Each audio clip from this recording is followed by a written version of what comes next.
é a dualidade fundamental? É o sujeito individual, o jiva, e os objetos que aparecem para o jiva. Então, assim, não é possível que exista somente um eu. Parece que existe uma infinidade de eus. Só lá no meu edifício existe já uma infinidade de eus. Entendeu? Então, são statements, são frases, né? São ensinamentos tão radicais que nós temos dificuldade de aceitar a veracidade de tais ensinamentos. Então, essa fé inicial é uma fé muito importante, mas é importante compreender que é uma fé diferente da fé que é o pré-requisito da maior parte das estruturas religiosas.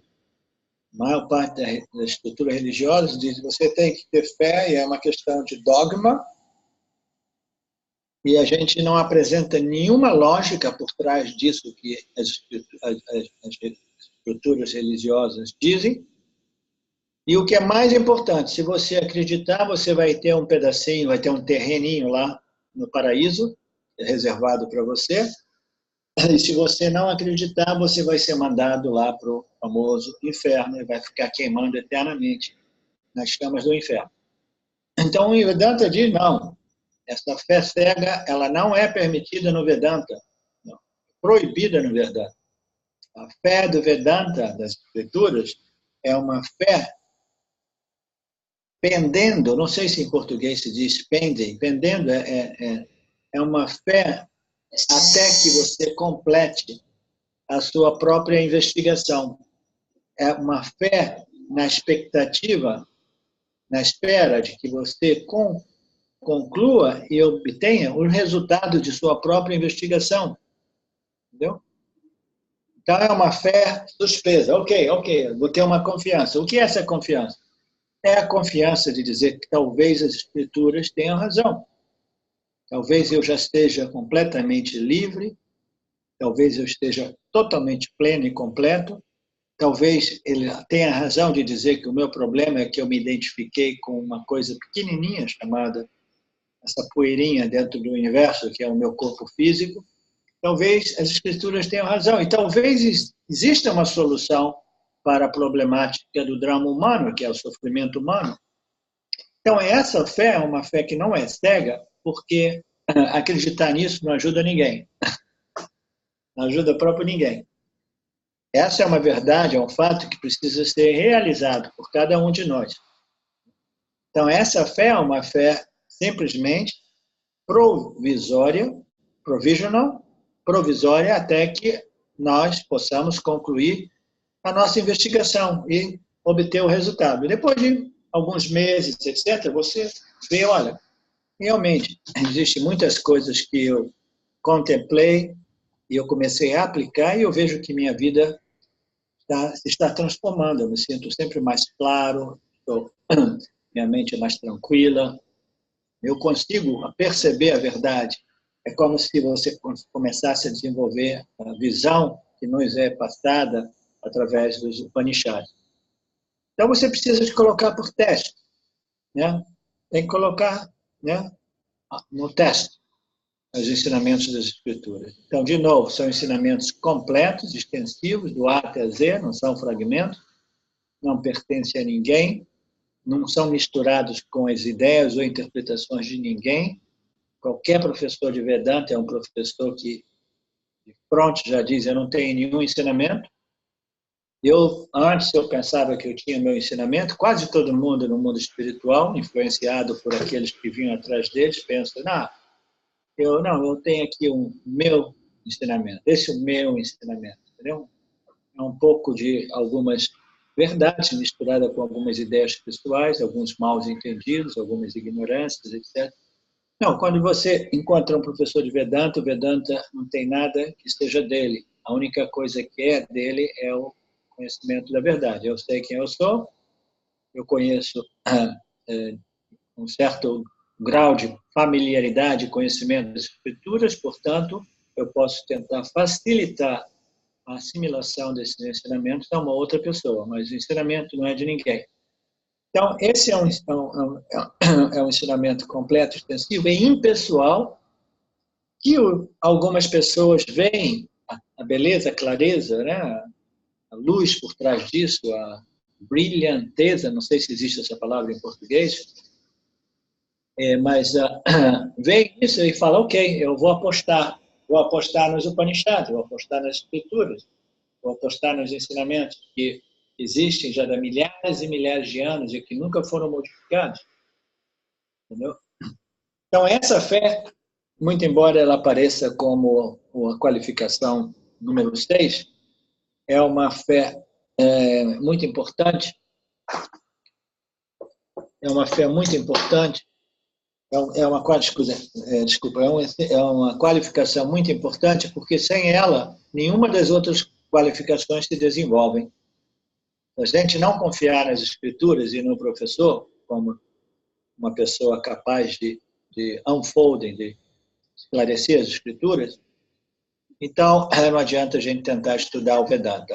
Estudar o Vedanta sozinho é muito, muito contraprodutivo, não sei se existe essa palavra, antiprodutivo,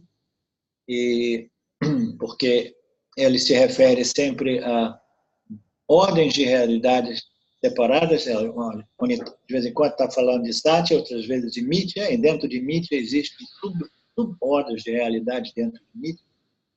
Então, muitos desses statements, como é que a gente traduz statements, por favor? Tem alguém que sabe? Não, né? Você quer dizer o quê? O Alex que entende aí de inglês, Alex. Statement. Afirmações. Afirmações, legal, obrigado.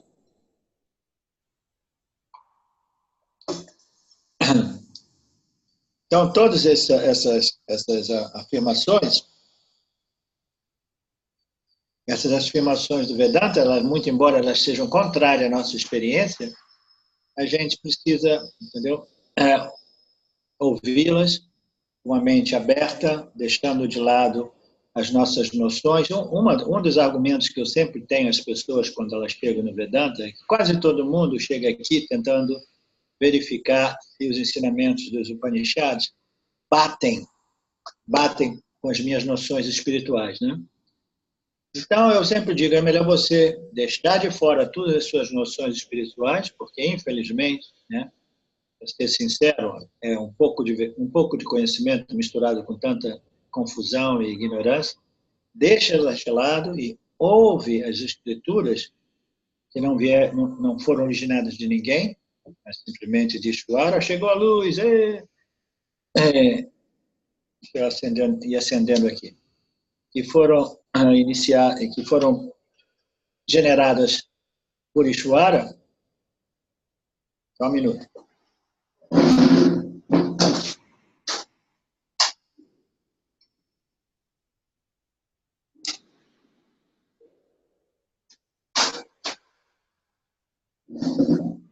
Então, frequentemente eu digo às pessoas, se você está 10, 15, 20, 30 anos buscando no mundo espiritual, se todos os conceitos espirituais que você possui e mantém abraçadinho, né, com todo amor e carinho, né, se eles não resolveram o seu problema ainda, você continua buscando, por que não deixá-los de lado por um período de tempo e dar uma chance ao Vedanta? Porque pegar as escrituras e começar a ouvir, filtrando tudo aquilo que não bate com as suas noções, é simplesmente um desperdício de tempo e energia, tanto para o professor como para o aluno, porque o aluno vai estar simplesmente reciclando as suas noções anteriores. E as suas noções anteriores, elas são tão sábias e potentes e maravilhosas, etc.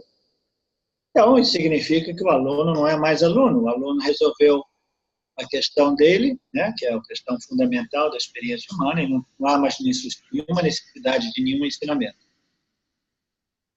Então, essa fé é muito fundamental. Uma outra qualidade é uma mente focalizada. É uma mente com a capacidade de prestar atenção a uma linha lógica de análise sempre baseada na experiência do indivíduo, por um período de tempo, sem perder o foco, né? Sabe aquelas pessoas que têm uma dificuldade de atenção, que cada 3 segundos você vê que a mente já pulou para um outro pensamento chegou e a pessoa já não está seguindo. Aquelas pessoas que você sabe que não consegue ouvir, né? Eu estou falando com a pessoa e a pessoa já não está mais presente.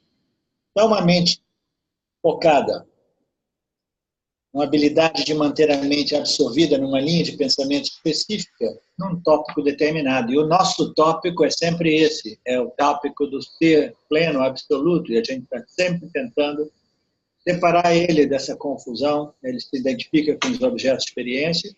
Esse é o nosso tema, discriminar o ser do não ser, o do ser ou do pronto, discriminar o ser do ser aparente. E a outra qualificação é simplesmente o desejo ardente pela libertação, o desejo ardente pela verdade, o desejo ardente pela iluminação. Isso é um desejo que nos move e quanto mais a gente dá, né? Quanto mais a gente se dedica a gente é devoto da verdade, é uma devoção pela liberdade, é uma devoção pela libertação, pelo ser pleno. Quanto mais a gente devociona nossa mente, nossas energias, nosso amor, mais a gente colhe, entendeu? Então, esse desejo ardente é fundamental também. Se é um desejo pequenininho, tudo bem, a gente vai fazendo progresso, mas progresso pequenininho. Quando o desejo é grande, aí a coisa fica quente e a gente faz progresso rapidamente, vai se purificando, a gente vai clareando as dúvidas, as suspeitas, né? Não é possível que a Escritura esteja dizendo isso. Eu sei quem eu sou, eu sei que eu tenho uma data de nascimento, e eu tenho certo número de anos, e eu sou mãe, eu sou pai, eu sou filho, eu sou isso, eu sou aquilo, todos os papéis com os quais a gente se identifica. Então a gente diz, não, eu não acredito nessa história, nessa conversa fiada das Escrituras. Não, esse desejo ardente, ele vai queimando todas as nossas dúvidas e todos os outros desejos por coisas pequenas vão dando sempre mais espaço para esse desejo que vai consumindo todos os outros desejos. Então, essas são as qualificações para que possamos fazer uma investigação ou uma discriminação entre o ser e o não ser e o ser aparente. Nenhum outro fator ou nenhuma qualificação é necessária. Mais ou menos são essas as qualificações. Tudo muito simples, compreensível. Deixa eu ir indo abrir. Agora, alguém tem... Tem, Arlindo, tem questões aqui. Me dá o número do meeting, por favor. 110 962 752. Mas você vai trocar? Eu achei que pelo celular a sua conexão ficou mais estável, não corta, não interrompe. Ok, então vamos assim até acabar o... não, deixa eu ligar a bateria.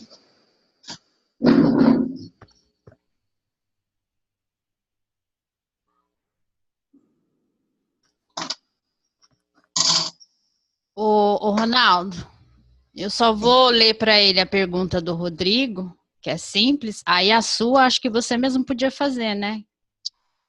Não, faz você. Depois aí a gente discute. Ou ela está incompreensível. Não, é que o meu tá. português eu sou meio preguiçoso para pôr ponto, vírgula.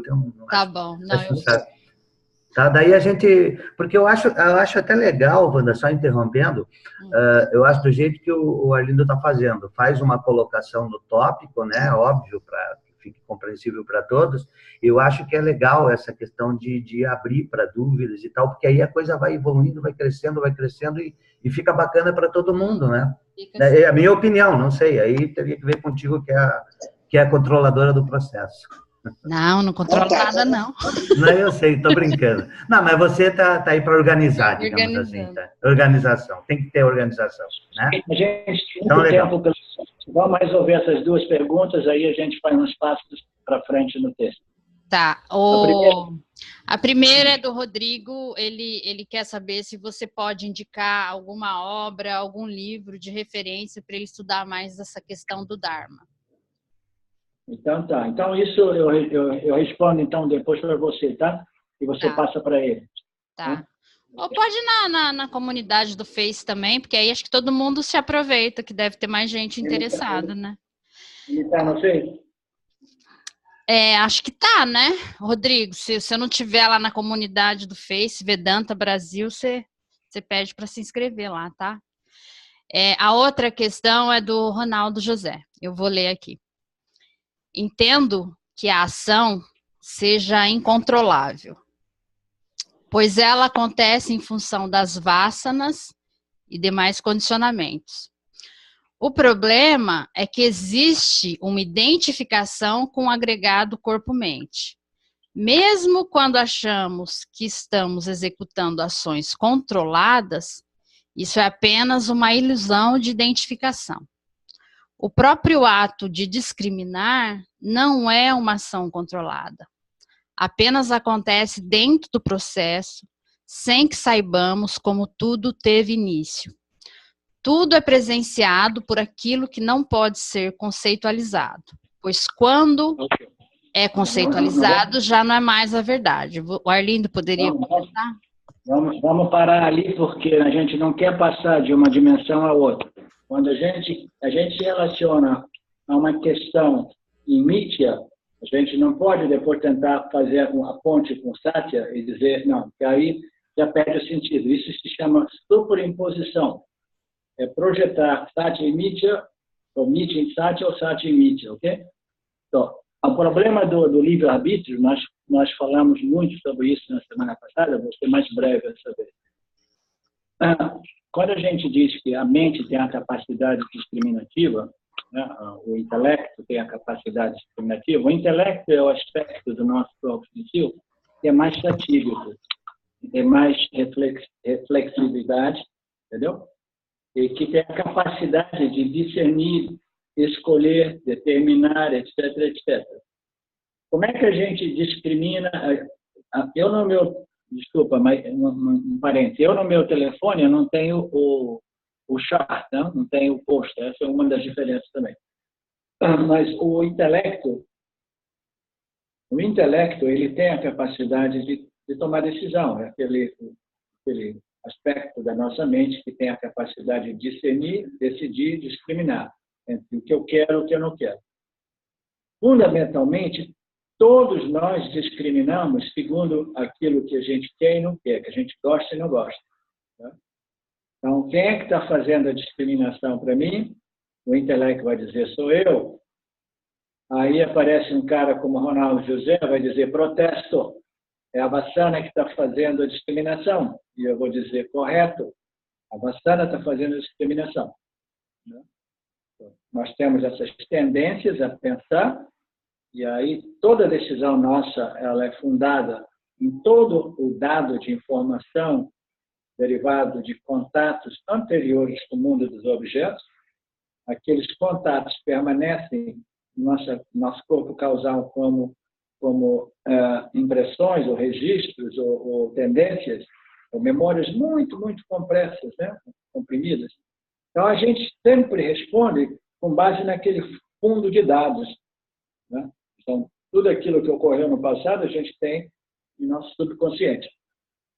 Então, quem é que está tomando essa decisão?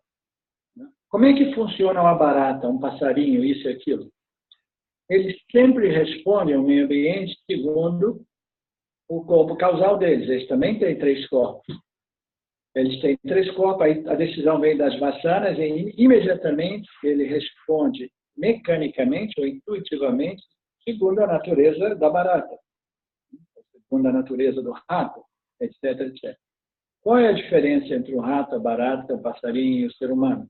É que nós temos um corpo sutil mais sofisticado. E esse corpo sutil dá origem a um reflexo da consciência que produz aquilo que a gente chama de autoconsciência, que é a sensação eu existo e eu sei que eu existo. Eu percebo o meu meio ambiente, a barata também percebe, mas ela não se toca. Ela não tem aquela capacidade de eu existo, eu sei que eu existo. E, no nosso caso, nós existimos, sabemos que existimos e imediatamente desenvolvemos vasanas. O que é vasanas? Vasanas é produto do contato consciente.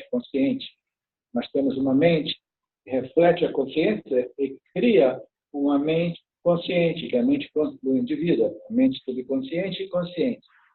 A nossa mente consciente é um produto do nosso contato com o mundo dos objetos e, através desse contato, a gente vai dizer gostei, adorei, amei, quero de novo. E outros objetos a gente vai perceber, vai dizer, odiei, foi horrível, foi traumático, e nunca novamente. Então, a gente desenvolve, fundamentalmente, essas duas energias, que é desejo e medo, desejo e aversão, que nada mais é que a mesma energia, porque, como eu já disse antes, a aversão, o medo, é um desejo negativo, é um desejo de evitar alguma coisa. A atração, o outro desejo é um desejo de obter alguma coisa. Então, essas energias, elas são depositadas como memórias muito sutis de desejos e aversões que condicionam, que elas se juntam para formar aquilo que se chama, em termos técnicos, samskaras, que é um aglomerado de informações, de desejos, de medos, de quereres e não quereres, que são as nossas atitudes. Quando ocorre alguma coisa, a gente responde segundo essas vasanas, essas samskaras. Então, quem é que está respondendo é o intelecto? Sim, mas, na verdade, ele está sendo muito profundamente influenciado por suas vasanas, que é o banco de dados, né, que permite a ele responder. Então, onde é que está o livre-arbítrio do indivíduo? A gente vai dizer, não tem porque é tudo mecânico. Né? Mas, ainda assim, do ponto de vista do indivíduo, ele tem um certo livre-arbítrio, porque é o livre-arbítrio de escolher. E o livre-arbítrio começa a ser um exercício de real livre-arbítrio quando o indivíduo começa a parar de escolher com base naquilo que eu quero, porque eu quero do modo que eu quero e quando eu quero, senão eu dou chilique e começo a quebrar as coisas. Quando ele começa a simplesmente responder não como uma criancinha que quer o que quer ou não quer o que não quer, é a mesma coisa, mas começa a responder segundo aquilo que é certo ou errado, é justo ou injusto. Veja bem, certo, errado, justo e injusto é uma coisa relevante à mídia. É inútil a gente interromper esse discurso e dizer, não, mas na verdade certo e errado não existe, porque só existe o absoluto. Ok? A gente conversa, os ensinamentos de Nietzsche são mantidos em Nietzsche. Mais tarde, a gente nega tudo isso. Mas é importante que a gente vá progressivamente mantendo as coisas em seus próprios lugares. Então, o indivíduo ele começa a exercer um certo nível de livre-arbítrio na medida que ele começa a sacrificar aquelas vasanas, aquelas samskaras infantis que eram puramente baseadas em desejo e medo, desejo e aversão. Eu quero ou não quero, eu quero ou não quero. E começa a responder, né, discriminar a situação e responder aos estímulos da vida segundo aquilo que é justo, aquilo que é certo, etc, etc. Aí a gente entra no campo das escrituras sobre o Dharma e Karma. Entendeu? Então, essa é a diferença. Então, do meu ponto de vista, eu gosto de enfatizar isso, é que o exercício do livre-arbítrio, ele só é realmente é sempre um livre-arbítrio aparente. Né? Porque, no final das contas, todos nós somos máquinas, computadores ou máquinas biológicas programadas por Ishvara. Né? Vasana, né, com as tendências, aí um desejo, né, o desejo, coloca uma ação, então é vasana, desejo, ação, vasana, desejo, ação. Nós somos um computador biológico programado por Ishvara. Mas existe um momento na vida do indivíduo que ele começa a, porque ele desenvolve uma certa sabedoria, ele começa a sacrificar os seus desejos e aversões e começa a responder segundo o Dharma, que é nadar contra a corrente. O mundo inteiro somente responde segundo os seus desejos e aversões. E o indivíduo começa a conformar, a adequar os seus pensamentos e as suas ações ao Dharma. Então, ele começou realmente a exercer um livre-arbítrio. Por quê? Porque requer sabedoria e requer essa determinação e força de vontade de dizer não quando aquelas vássanas compulsivas estão dizendo para a gente, não, agora você vai ter que fazer isso, entendeu? Aquelas tendências, né, muito compulsivas, arraigadas, que fazem a gente constantemente repetir alguns padrões de comportamento, ou sempre fazer alguma coisa que a gente sabe que não é bom para a gente em termos médios ou longos, não é bom para os outros, no campo. Quando a gente começa a sacrificar todos esses pensamentos e ações que são centradas no eu, para mim, meu, a gente começou a exercitar um certo grau de livre-arbítrio, porque a gente está nadando contra a corrente. A corrente é todo mundo correndo atrás daquilo que eu quero, porque eu quero, e tem que ser do modo que eu quero, etc. A inteligência humana, a gente poderia chamar de livre-arbítrio na medida que a gente começa a sacrificar doses passadas. Agora, você lê de novo para mim a pergunta do Ronaldo, que eu quero ver se eu... Ô, Arlindo, eu só queria, então, eu vou colocar em palavras que eu acho interessante. Ou seja, vamos falar assim a nível conceitual, não é isso, mas toda vez que a gente coloca em palavras, a gente acaba tirando a realidade dessa verdade. Então, o que eu quis, na minha pergunta, até entendi o que você falou. Na realidade, a partir do momento em que essa mente que é refletir, que pega o reflexo da consciência pura, ela se identifica e aparece refletido nela o eu sou, você passa a ter um senso de identidade. O que eu vejo dentro das minhas experiências seria o seguinte, todas as ações que nós executamos, aí é óbvio, para fim de esclarecimento, seria interessante dividir em 2 níveis, o absoluto, isso não é realidade, mas conceitualmente, para ficar mais claro, seria assim, o absoluto e o mundo relativo. Quando eu estou trabalhando vássanas, quando eu estou trabalhando discriminação, na realidade, isso que eu acho que são ações minhas, não são ações minhas, porque a própria existência do eu, ela dentro do eu relativo não é real. Ou seja, qualquer coisa que eu faça dentro do mundo relativo, a partir do momento que eu tenho, como eu estou identificado com o corpo-mente, eu acho que são minhas ações. Mas se você poder colocar um pouco mais de, vamos chamar de observação, vai ver que qualquer coisa, aí eu estou colocando sem exceções, qualquer coisa que eu faça no mundo relativo, eu só estou presenciando essas ações, mas eu não sou o real executante delas. Ok? Não sei se eu consegui ser claro. Ou seja, a ação, ela só existe para o Jiva. Para a realidade absoluta, ela nunca existiu e nunca vai existir. Essa questão da identificação é a mesma coisa. Ela só existe para o indivíduo, né? Aí a gente tem que sempre separar em 2 níveis, né? Porque só existe consciência no fundo.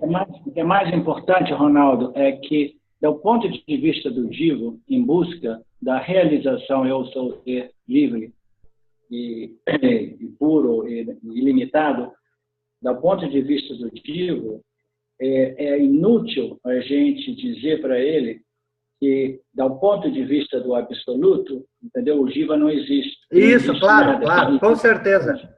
Com certeza. É simplesmente irrelevante. Isso é um que muita gente no mundo espiritual, esses gurus modernos, eles fazem. Muitos deles, eles sabem quem eles são, eles sabem que eles são o ser único, não dualista, mas eles não têm um entendimento de Nietzsche.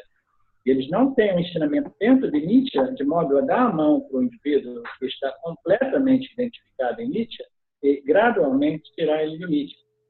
Eles dizem, não, não precisa ensinamento, não existe professor, não existe estudante, nada disso existe. A única coisa que existe é o ser absoluto. E você não tem livre-arbítrio, não tem isso. Quando você nega a existência de Nietzsche como meio de querer ajudar alguém, você não está ajudando. Você pode negar a existência de Nietzsche somente quando você é firme no seu conhecimento que aquilo que você é o ser absoluto, e Nietzsche é simplesmente uma projeção dentro de você mesmo. Então, do ponto de vista, se você diz isso como experiência sua, eu sei que eu sou Tátia, eu sou o absoluto, e nada, não existe nenhuma ação que eu faça que seja minha, porque é o absoluto. Você nem pode dizer que é o absoluto que está agindo. Sim, não. Porque quando você conceitualizou, você já tirou a verdade, né? Você transformou num objeto. Porque, não somente isso, porque o ser, ele não é um fazedor, um executor de ação. O ser não é um conhecedor de nada, o ser não é um experienciador de nada, o ser não é um fazedor de nada, entendeu? O ser é um. O que significa o ser é aquele princípio existente de consciência que é um sem o outro, é a não dualidade. Tá? Você saber que você é aquilo é altamente liberante e neutraliza quase todas as fontes de sofrimento psicológico para o Jiva, entendeu? Mas é importante saber que o ser, ele não experiencia nada. As pessoas constantemente dizem, não, eu quero realizar o ser, mas eu quero conhecê-lo, eu quero o sentir, eu quero experimentar o ser. O ser, você não vai sentir nada, porque o ser é de uma outra dimensão, de uma outra ordem de realidade. Né? Agora, não, e outra... O Jiva saber que ele é o ser é sinônimo de libertação. Eu acho... a parte derivada dessa identificação, o sofrimento, a preocupação, etc., ela se desfaz. Tá? Mas eu quero ir um pouco além naquilo que eu ia dizer, porque você estava falando sobre o livre-arbítrio, que não tem ninguém que faz nada, porque existe só o absoluto. Mas quando você, antes de você negar o Jiva como executor de ação, você tem que negar ele, ou em outras palavras, resolver ele através da compreensão de que existe somente um fazedor de ação. E esse fazedor de ação é aquilo que as escrituras chamam de o Jiva eterno, ou Jiva universal eterno. O Jiva universal eterno é simplesmente um conceito que é a consciência plena refletida em Maya, projeta as entidades experienciadoras, tá? E a entidade experienciadora nada mais é do que uma composição dos 5 elementos com as 3 energias que Ishvara constantemente fica reassemblando, criando novas formas. Entendeu? Então, dessa é a perspectiva. Você resolve o problema do Jiva como uma entidade executora e fazedora de ações na medida que você resolve ele em Ishvara. Você sabe, existe somente o ordem desse universo. Quando você descobre quem você é, você não somente sabe que você é a luz da consciência, mas como Jiva, você sabe que você não está fazendo nada. Isso. Não porque as ações não ocorram, mas é porque as ações estão sendo governadas por Ishvara. Isso. Perfeito.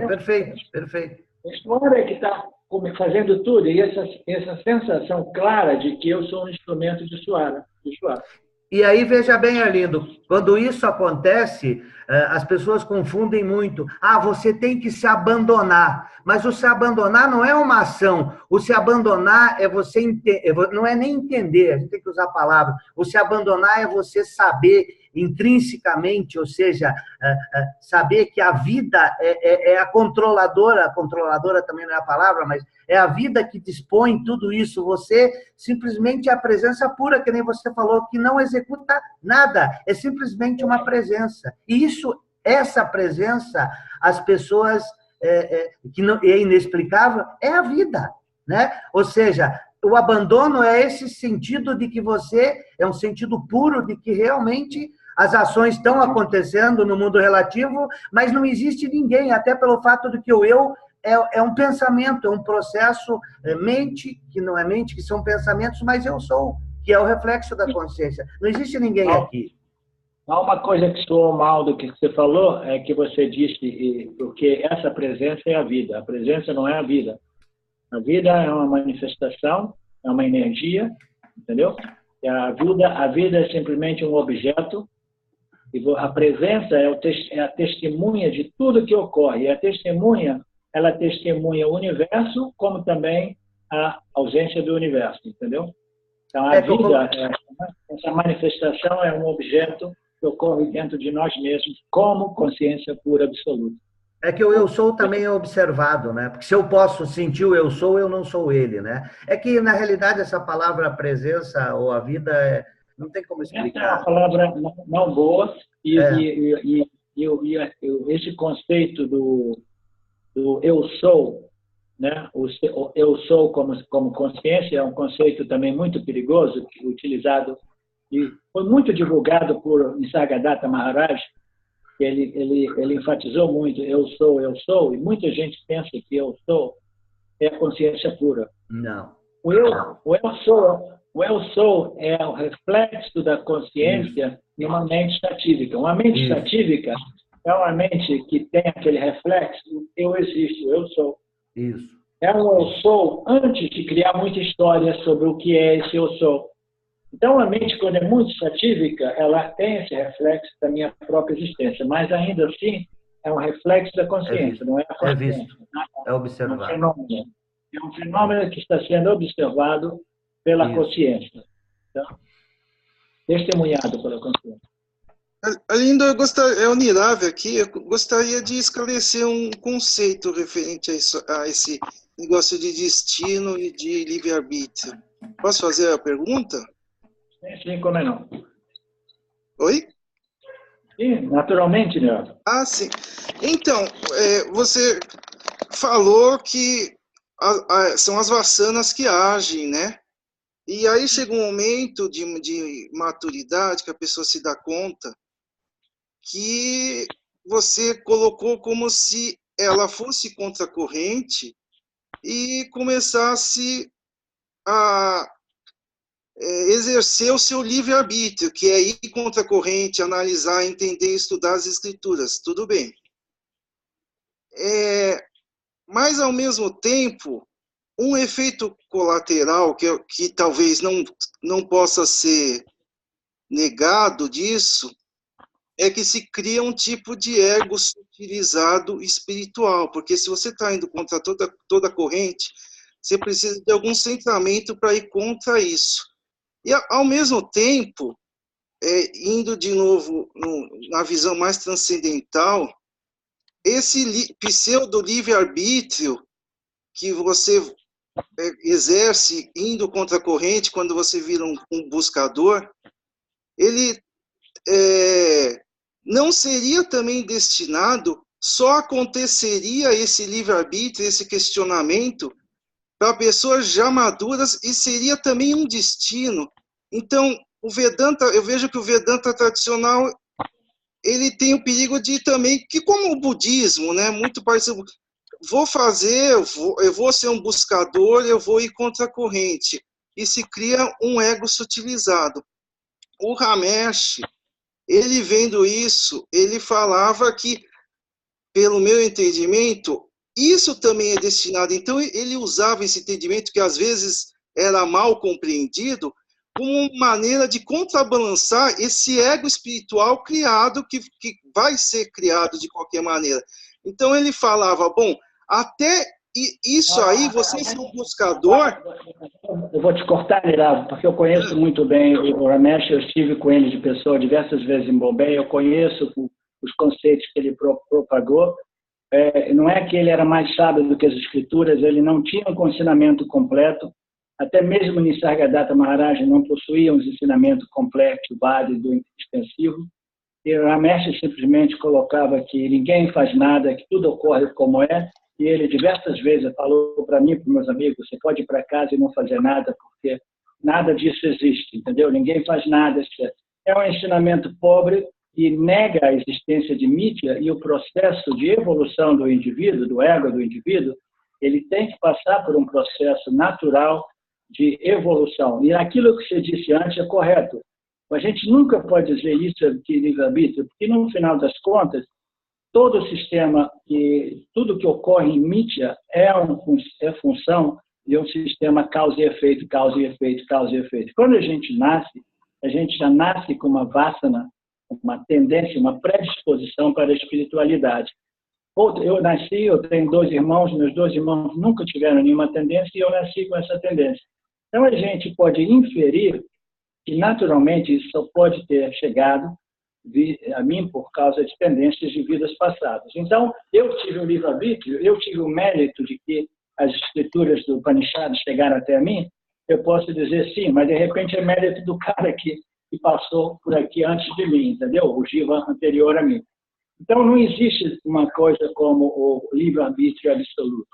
É por isso que eu sempre coloquei, a gente pode colocar como um tipo, aparentemente ou relativamente, um tipo de livre-arbítrio, mas é sempre um fruto de méritos derivados de ações passadas. Não é por acaso que um dia chega e a gente entra em contato com um ensinamento completo, seja ele aquele que seja, dependendo da preferência de cada um de nós. Então, não existe nada ocorre por acaso, é sempre uma função de causa e efeito, mas se a gente quiser validar o sentido de livre-arbítrio, né, a noção de livre-arbítrio, que é importante que seja validado, porque se a gente não passa para as pessoas a capacidade de livre-arbítrio delas, aí as pessoas caem num tipo de ensinamento como o de Ramesh, que diz que não tem nada para fazer, tudo ocorre segundo o destino, etc. Não existe o fazedor, não existe nada, entendeu? Existem diversas pessoas que ensinam desse modo. Parece uma coisa muito profunda, mas, na verdade, é porque elas não têm um ensinamento completo, então elas simplesmente falam sobre o absoluto e dizem não existe nada, não existe, Ishvara não existe, Deus não existe, eu sei que não existe. Na verdade, o ensinamento profundo é que Ishvara, Jiva, Jagata, meaning to say, Deus, o homem e o mundo, não existe. Entendeu? Esse é o ensinamento mais superior que existe. Mas imagina um que vai por aí dizer, ei, você quer ser sábio? Ó, a verdade é essa. Ishvara, Jiva e Jagata é tudo fantasia, não existe, é falso. Essa é a sabedoria mais potente, mais profunda. Não vai ajudar ninguém, entendeu? Porque um conhecimento só é válido para aquele que sabe disso. Tá? Então, o conhecimento de Mithya, entrar em Mithya e compreender todas essas ordens de realidade, compreender o valor do livre-arbítrio, a importância do Jiva, que é um Jiva aparente, num mundo aparente, que vai exercitar um livre-arbítrio aparente para o seu processo aparente de desenvolvimento espiritual, até que ele desenvolva, aparentemente, uma mente satívica e, aparentemente, reconheça a sua real identidade como ser não dualista. Então, a gente não pode negar Mithya, entendeu? E a gente precisa de um ensinamento completo. É uma tentação enorme no mundo espiritual, eu vejo as pessoas constantemente tentando achar um atalho e evitar esse processo dentro de Mithya, que é inevitável. Ah, não existe evolução espiritual, não existe nada disso, etc. Como não existe? É tudo aparência. Toda a miragem é uma projeção nas areias do deserto. Ela é uma aparência, mas ela existe, entendeu? Ela existe. Dentro dessa miragem, dessa projeção, existem seres aparentes. Entre eles, o ser humano é uma aparência, não é real, é uma constituição entre os elementos e as energias, mas o ser humano sofre porque ele não sabe que aquilo é simplesmente uma aparência e que, na verdade, ele é a luz do projetor, ele não é nem o projetor, nem a projeção, ele é a luz do projetor, ele pode ficar tranquilo. Então, ele está lá dentro, você precisa ensinar para ele que ele é a luz do projetor. Você não pode dizer para ele, nada disso existe, fica tranquilo. E tem que provar para o cara, porque ele não vai acreditar que ele é a luz do projetor. Por que ele não vai acreditar? Porque ele tem uma montanha de ignorância que ele pensa que é conhecimento e vão constantemente condicionar o modo que ele pensa e age, e ele vai resistir a todas essas afirmações dos Upanishads. ele vai dizer não por isso, não porque é contraintuitivo, não é minha experiência, isso e aquilo, e vai ficar agarrado em todas aquelas noções dualísticas. Então a gente tem que entrar no mídia e simplesmente trabalhar dentro dessas... O conhecimento de Ishvara, Jiva, e o relacionamento deles com Jagata, que é o mundo, com todas as leis governando esse mundo, é a chave para a iluminação. E quase todo mundo no mundo espiritual quer evitar, porque requer trabalho compreender tudo isso. As pessoas querem pular imediatamente e dizer, não, eu sou o ser pleno, por isso, isso, isso. Tá? O que ocorre é que se você não entrar em Mithya e começar a abordar todo o sistema de Mithya do ponto de vista macrocósmico e microcósmico, e compreender que esse sistema, Vasana, desejo, ação, está te operando cada indivíduo mecanicamente, e você compreenda o relacionamento entre eles e o modo que você pode começar a agir de tal forma a recondicionar a sua carga de vasanas, entendeu? De modo que você possa começar a produzir karmas positivos, circunstâncias boas, tudo isso com o propósito de relaxar a mente, purificar e desenvolver uma mente contemplativa.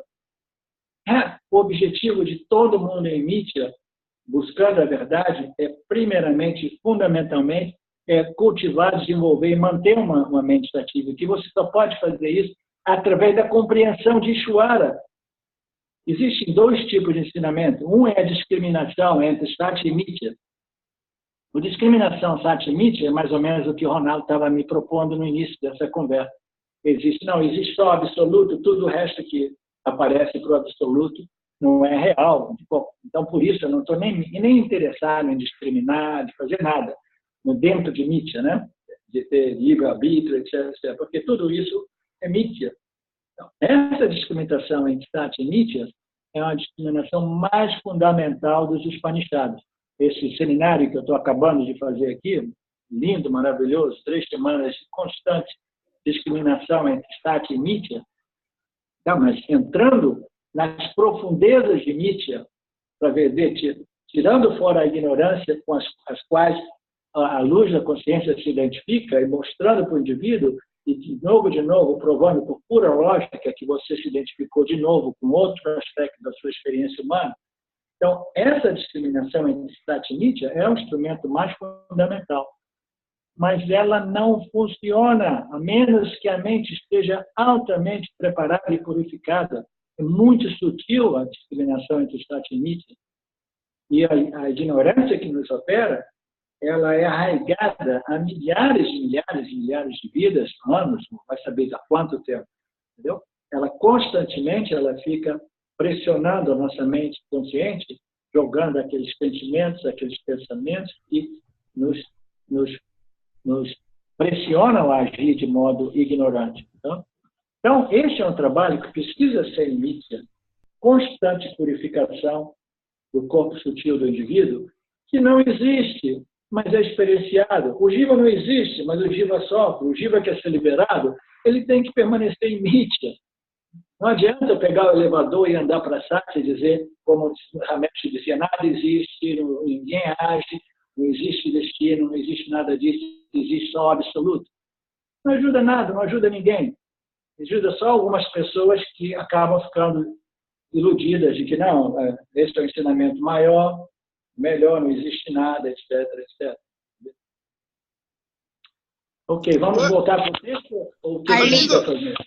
Arlindo, assim, o que eu acho que está acontecendo, em realidade, é que a gente ainda não entrou no que vai, de fato, esmiuçar essas questões que estão surgindo. Exatamente. Que é a investigação do ser, né? Que aí a gente vai tratar dos 3 corpos, né? Corpo bruto, corpo sutil, aí depois, mais para frente, entra lá o que é a mente, corpo causal, né? Onde a gente vai entrar assim, mais profundamente.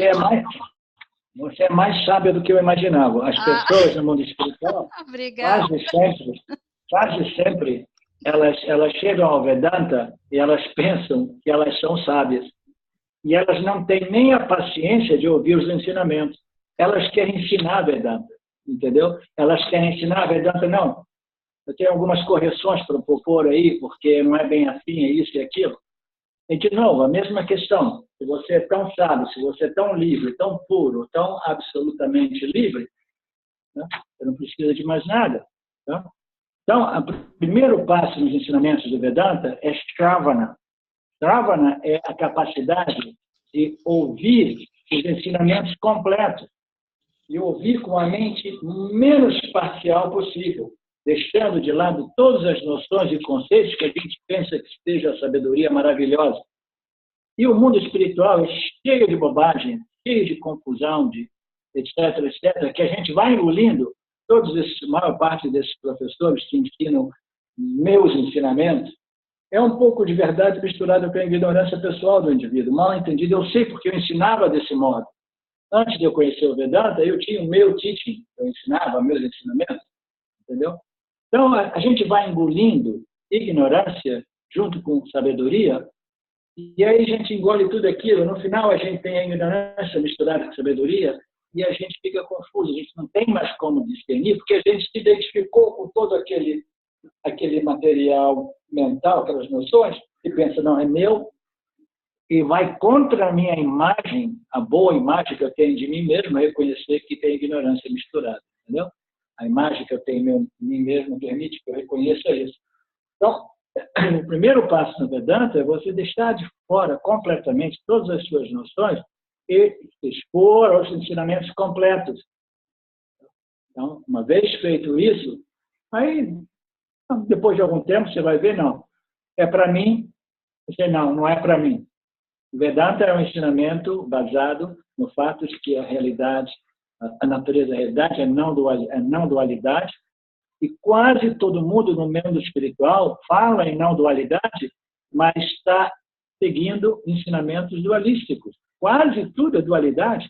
As pessoas não se tocam, entendeu? É sempre tentando, entendeu, contatar ou desenvolver ou se tornar um estado de consciência mais. É tudo em dualidade, o becoming, etc. Atém, obtém, ou desenvolver um estado tal, etc., etc. Então, o ser é projetado como objeto sutil e todo mundo está lá em dualidade. Então, o Vedanta é muito radical, ela vai expor a natureza não dualística do indivíduo, do ser único, etc., etc. E o indivíduo vê, a maioria das pessoas não se interessam pelo Vedanta. 99% das pessoas no mundo espiritual, elas preferem ensinamentos dualísticos. Né? A devoção mesmo, né? A devoção é um ensinamento, é uma espiritualidade dualística, é o Jiva e uma entidade que ele adora, que ele venera, que ele worship, etc., etc. Né? Então, quase todos essas sadhanas são dualistas. Mas o primeiro passo é Shravana, ouvir os ensinamentos completos. O segundo é Manana, que é a contemplação, que naturalmente não é uma coisa separada da outra. Você vai ouvindo e vai contemplando. E o terceiro é a aplicação desses conhecimentos. Quando você contempla, vai resolvendo as suas dúvidas, você começa a pegar esses conhecimentos, que a esse ponto já são integrados, né, na sua compreensão, e você começa a aplicar na sua vida.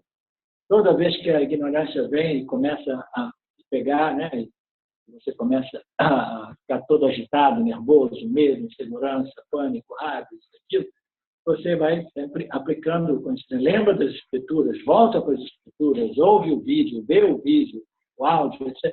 Vê e fala, oh, isso ocorreu comigo em retrospectiva, isso, aquilo, foi tudo uma reação baseada na minha ignorância, na minha realidade, da minha identidade, da minha natureza fundamental. Então, somente uma aplicação constante desses ensinamentos tem a capacidade de neutralizar essa ignorância que as escrituras dizem que nunca nasceu beginningless. Ela sempre existiu, entendeu? Mas ela tem um fim. Qual é o fim da ignorância? O conhecimento, eu sou o ser único, pleno, ilimitado, sempre presente. Né? Então, a gente tem que ouvir, a gente tem que refletir, contemplar e praticar, aplicar em nossa vida. Aí depois a gente vê, não, é para mim, não é para mim. E eu digo já, pronto para todo mundo, Vedanta requer muito trabalho. Mas não é porque Vedanta seja complicado e difícil, é porque a ignorância humana é muito complicada e difícil, enrustida, complexa. Então, a gente tem que ter todas essas lógicas baseadas em nossa própria experiência para trazer à tona, entendeu? Para, como se diz, para expor essa ignorância e neutralizá-la através da lógica, à luz da compreensão direta. Ou não, isso foi um mal entendido, né? A gente joga a luz nela, joga a compreensão, aí essas energias baseadas em ignorância, elas vão perdendo impacto, força sobre nós.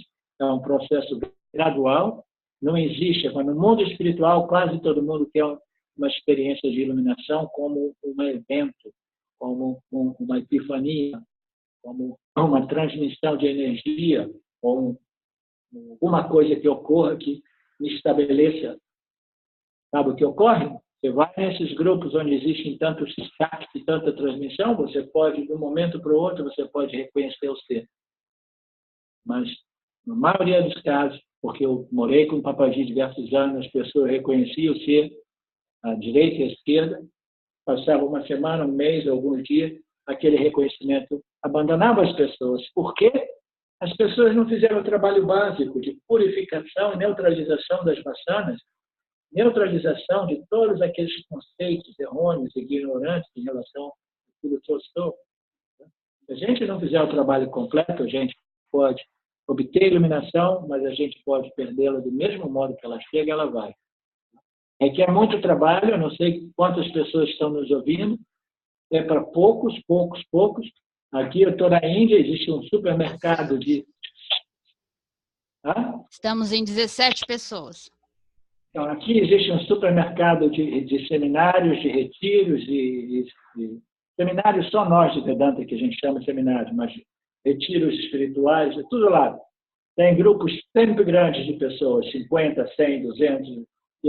Quando chega no Vedanta, são sempre grupos de 20, 30 pessoas. São pouquíssimas as pessoas interessadas a arregaçar a manga, entendeu? E fazer o trabalho que precisa ser feito. Quase todo mundo quer ir para um satsang, não pelo sat, sat é a verdade. Eles estão indo pelo sangha. Eles querem curtir o sangha, o conforto, a energia, a paz, né? Que aquela energia produz. Tá? Arlindo, eu só queria fazer uma observação, que você falou do trabalho, né? Então, o que eu tenho observado no trabalho que esse Corpo-Mente tem feito?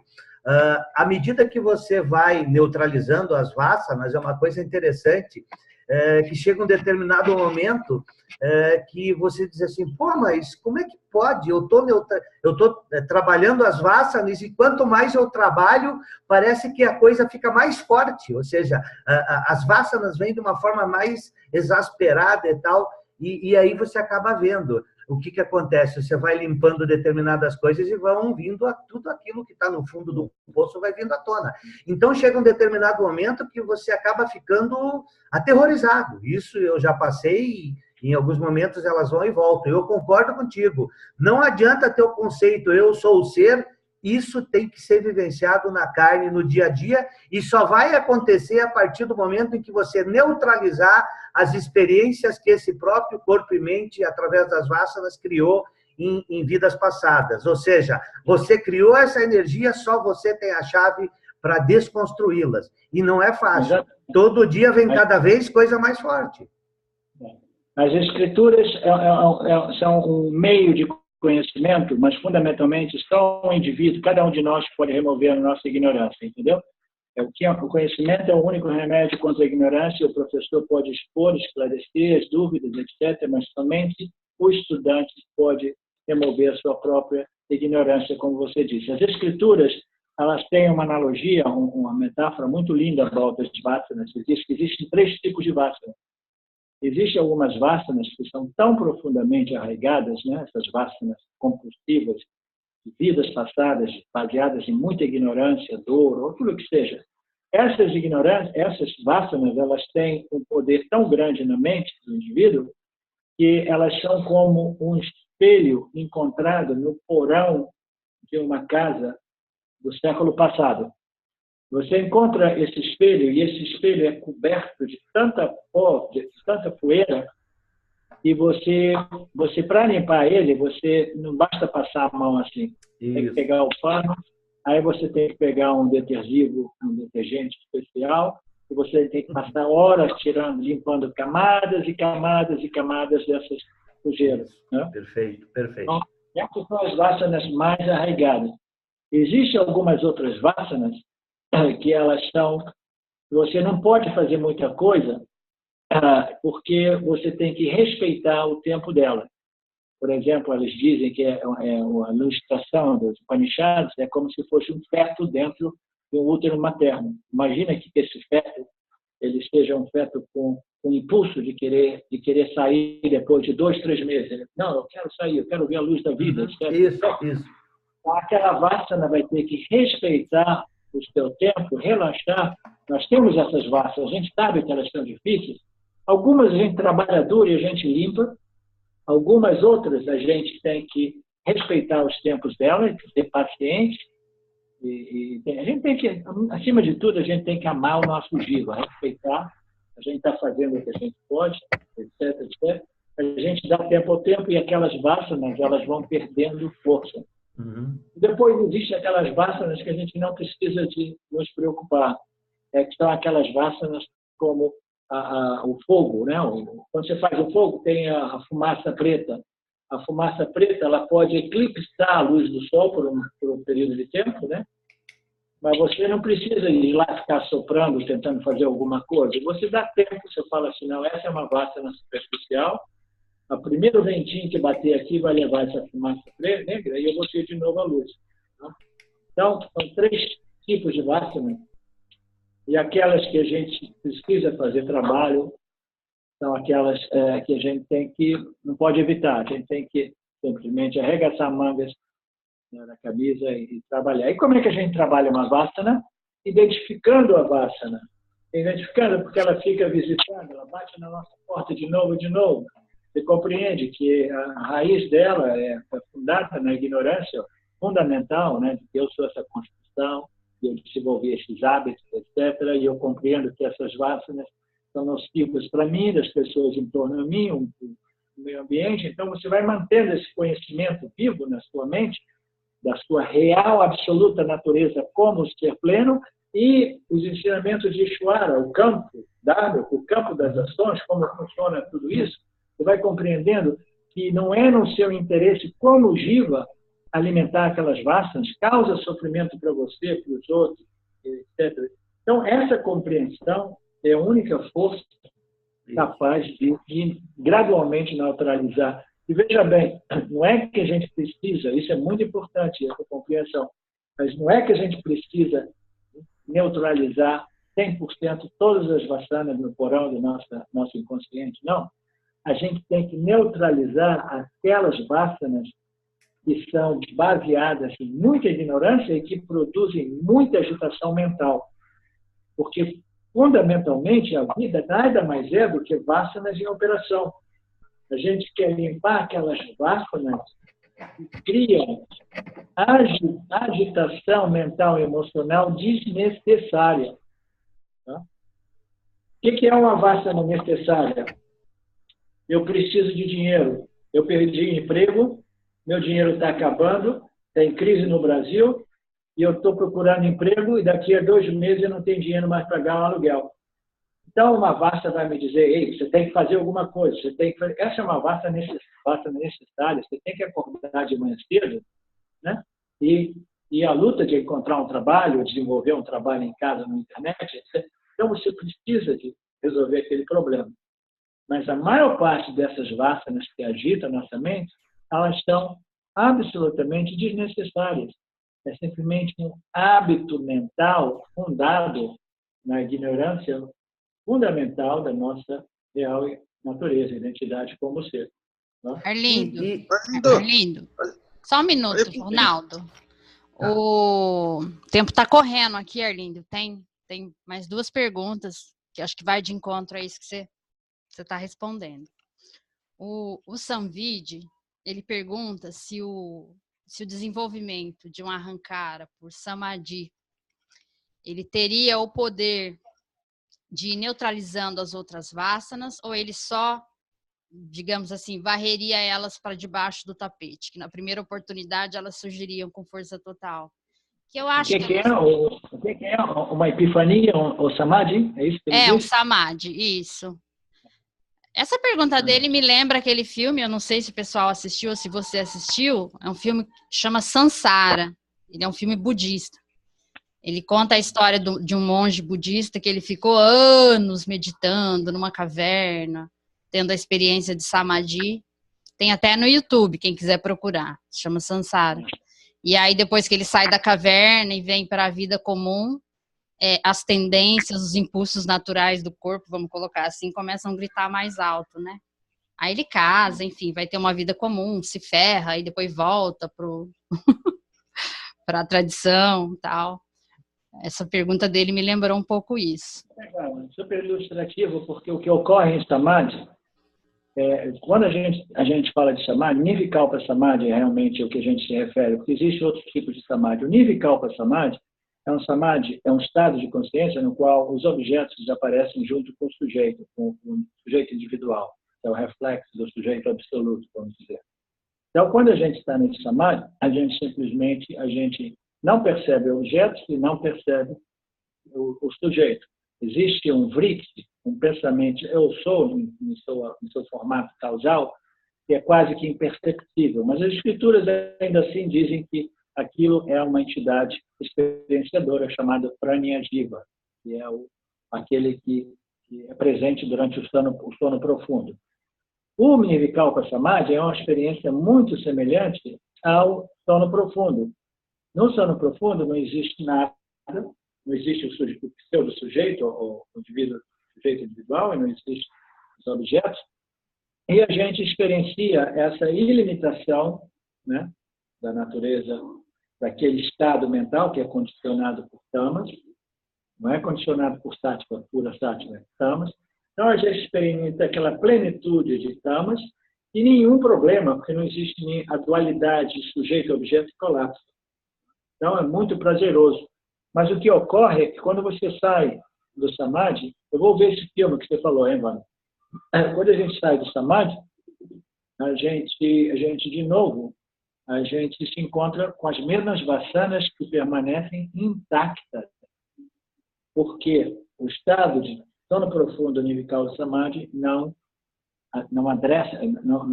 aborda,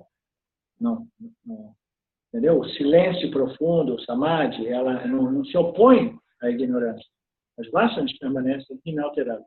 A única coisa que se opõe e interage com ela é o self-inquiry, é o inquiry, a investigação, a discriminação, o conhecimento, analisar essa experiência, etc, etc. Então, você precisa do conhecimento. E você, para exercer a sua capacidade de contemplação e discriminação, você precisa do seu intelecto aceso. O intelecto estiver desligado, no caso do sono profundo ou Samadhi. Agora, outras epifanias, existem pessoas que têm epifanias lindas, maravilhosas, pessoas que chegam aqui e têm essa tendência natural para epifanias, e têm essas epifanias de não dualidade, quando elas têm uma projeção mental, emocional, elas veem que a natureza da realidade é a não dualidade e que tudo existe a partir do ser e que ela é o ser. Dessas pessoas têm epifanias tão lindas, maravilhosas, que são até positivas ao ponto de vista, porque elas confirmam os conhecimentos das escrituras, tá? Então, existem muitas epifanias válidas. Agora, qual é o problema de você tentar ensinar as pessoas com base em epifania? Você pode ter uma epifania de não dualidade linda, maravilhosa. Aí você vai ensinar as pessoas, tentar ajudá-las, tudo que você pode falar, fazer, é descrever como foi a sua epifania, que é uma confirmação quase sempre das escrituras. Mas você não tem modo de reproduzir a epifania para outra pessoa, porque a epifania não pode ser produzida por um indivíduo, ela pertence ao domínio de Ishvara. O Ishvara é aquele que distribui as vasanas segundo todo esse processo kármico baseado em causa e efeito. Então, as epifanias elas podem servir de confirmação, mas quase todo mundo que tem uma experiência de epifania da não dualidade, elas não conseguem extrair claramente esse conhecimento, e esse conhecimento não permanece firme. Ramana Maharshi foi uma exceção. Eu acho que vocês devem ter lido a história de Ramana.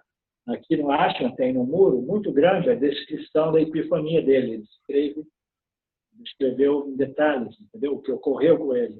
Quando ele confrontou a morte, ele descobriu, ele viu claramente que ele não era a construção corpo-mente, ele era a luz da consciência, aquilo que jamais morre. Aí ele explica como aquela identificação do eu, pensamento eu sou com o corpo, imediatamente se desprendeu do corpo e permaneceu como consciência pura. É lindo. Se vocês não têm, eu vou mandar para vocês. É lindo a descrição do...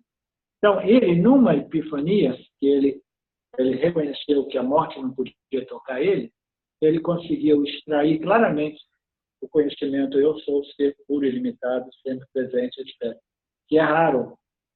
A maior parte das epifanias, as pessoas entram na epifania, saem da epifania, curtem a epifania, mas elas não permanecem. Tem uma pessoa que eu conheci que está vivendo isso, diversas pessoas eu conheci que tiveram epifanias, permaneceram nesse estado chamado desperto ou iluminado por meses, alguns até anos, e depois aquilo começou a desaparecer quando a pessoa se deu conta que ela estava de novo vivendo, né, sob efeito daquelas ignorâncias que diz, oh, que merda isso, que merda aquilo, eu não quero isso, eu não quero aquilo, eu não quero ir trabalhar, isso e aquilo.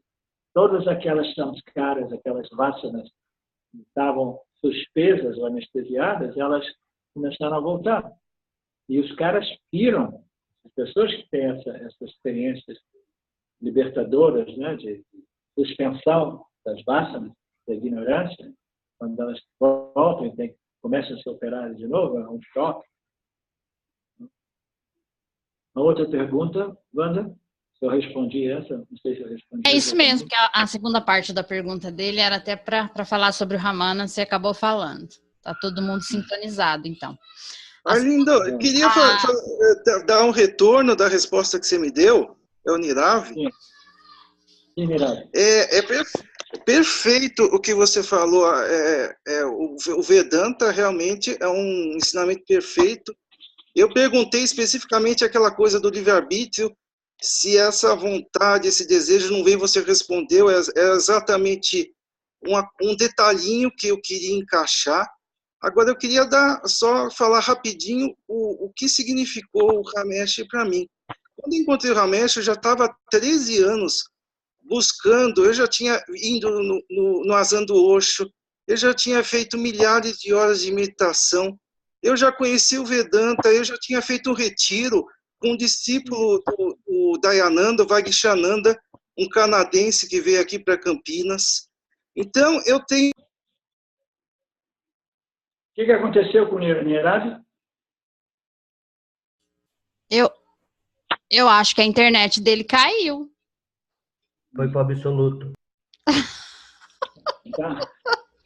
Não. Foi uma intervenção Não, divina. então, eu acho que caiu a internet dele. Bom, eu vou então para a pergunta da Daiane, porque o tempo está correndo.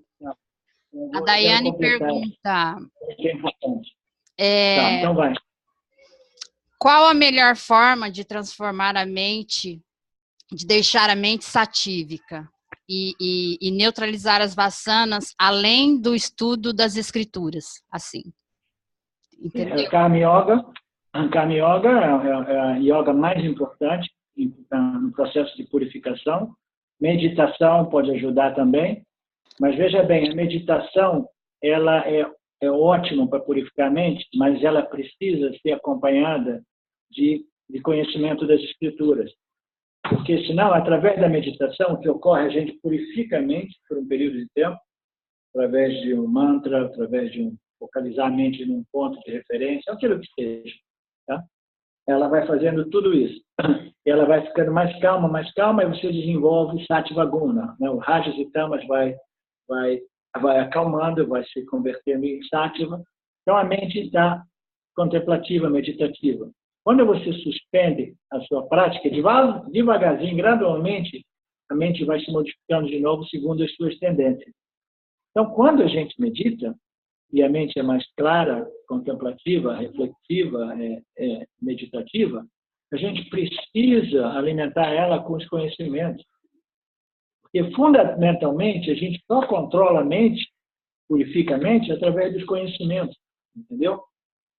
Então, a meditação é válida, mas somente na medida que a gente alimenta ela com conhecimento. Karma Yoga é a yoga mais importante nesse processo de purificação da mente. E a gente vai ter muito a falar sobre Karma Yoga. Mas você falou uma coisa chave hoje, Wanda. As pessoas precisam ter a paciência de ouvir o ensinamento em vez de apresentar as suas perguntas. Porque todo mundo tem as suas ideias e todo mundo pensa que as minhas ideias são as mais evoluídas, as mais corretas, etc, etc. Mas a menos que a gente tenha a capacidade de ouvir os ensinamentos, que se chama Shravana, primeiro estágio, a gente não vai dar nenhuma parte. A gente fica fazendo isso do mesmo modo que a maior parte desses satsangs fazem.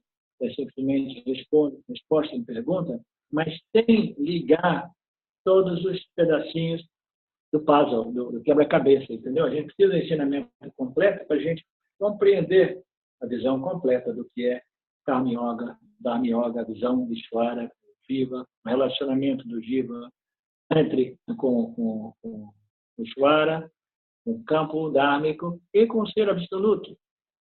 Então, a gente precisa ter essa paciência. Você falou uma coisa muito clara. Então, Arlindo, hoje, sim, o tempo já está dando aí, né? Eu acho que a gente podia, então, ir encerrando. E aí, a semana que vem, na próxima aula, a gente entra direto na investigação do ser, né? Porque a gente ainda não conseguiu seguir adiante. Então, você vai semana que vem, você vai, como é que diz? Bloquear o microfone de todo mundo e o chat de todo mundo numa pergunta, só no final. E quem é que tem uma próxima pergunta aí, Wanda? Não tem mais pergunta. Tá todo mundo falando perfeito, obrigado. Não tem mais pergunta. Eu estava dando um tempo para ver se o Nirado voltava, porque eu gostaria de explicar para ele. Então, eu não sei o que está acontecendo. Ele está entrando e caindo. Eu vejo que ele entra e ele cai. Vamos esperar mais um pouquinho, ver se ele... No meio tempo eu vou falando um pouco disso, porque o Nisargadatta Maharaj, por exemplo, foi o meu guru por 20 anos, né? Então, o amor da minha vida sempre... Agora ele entrou o Nirada. Então, o Nisargadatta Maharaj foi tão importante para mim, ou mais importante, do que o Ramesh foi pro Nirada. Entendeu? Mas isso não me impede, a um certo estágio do meu desenvolvimento, né, principalmente depois que eu conheci as escrituras, de afirmar, né, claramente, sem nenhum problema, sem nenhum conflito, e que Nisargadatta Maharaj não foi um bom professor. Ele foi um guru de um carisma e de uma convicção, uma confidência nesse conhecimento. Eu sou a luz da consciência, nada pode me tocar. Certeza, a convicção dele, confiança dele nesse confiança. A confiança é uma palavra muito importante. E mesmo quando a gente sabe que a gente é a luz, essa confiança é que conta, entendeu? A confiança é que permite você sempre permanecer ali. Eu sou a luz, nada pode me tocar. O Nisargadatta Maharaj tinha isso tão forte, essa certeza, essa convicção, e um carisma, e tanta energia.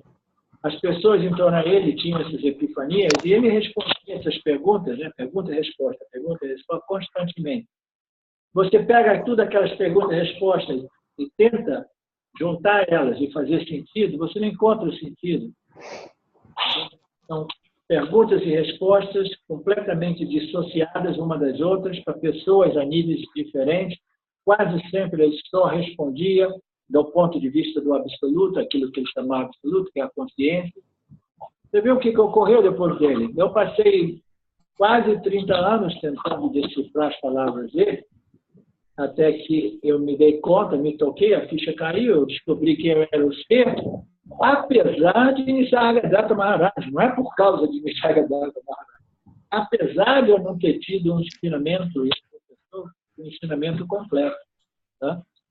Então, eu posso criticar o Nisargadatta Maharaj, e ainda mais Ramesh, que foi um professor ainda mais pobre do que o Nisargadatta Maharaj, eu posso criticar porque eu vivi, ele era o meu professor, e eu tive a fortuna, o mérito de ser introduzido às escrituras e compreender agora o que é um corpo de ensinamento completo em relação a todos aqueles professores com carisma, com a confiança, com o conhecimento firme e com a capacidade de inspirar.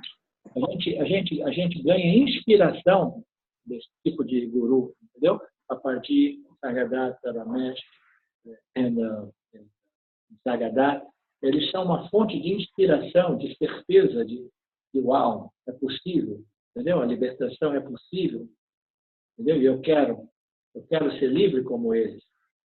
Mas o que faltava a esses indivíduos, a Ramana um pouco menos, mas principalmente no Nisargadatta, faltava uma metodologia de ensino completa. Não basta saber eu sou a luz da consciência para ajudar os outros.